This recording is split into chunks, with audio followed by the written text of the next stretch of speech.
Hello guys, welcome back to my channel. তো দেখো, এরা আমার ছাত্র ছাত্রীগণ, মুখ দেখাও। এই যে আমার কন্যা। তো আমরা আজকে কিসের জন্য সবাই এক জায়গায় হয়েছি? ইয়ে, সরস্বতী পুজোর পিকনিক বলা যায়, পিকনিক। তো মেনু কি বলে দাও, কে কে কি গেস করছো বলো। পোলাও আলুর দম। আর কে কি বলছো?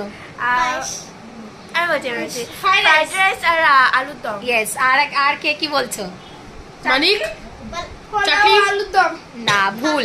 ফ্রাইড রাইস আলুর দম, তার সাথে আছে বেগুনি আর রয়েছে মিষ্টি। তো দেখো, আমরা আজকে ভুড়ি ভোজ হবে, তাই তো? সবাই কিন্তু লজ্জা করে খাবে। প্লিজ প্লিজ, মালিক বলছে লজ্জা করে খাবে। তো চলো, টাটা, আবার দেখা হচ্ছে অন্য কোনো ব্লগে। Bye bye. আমাদের বাই বাই। Bye bye. তোমার নামটা বলে দাও। হ্যাঁ, বাই। তোমার নামটা একটু বলে দাও। টাটা।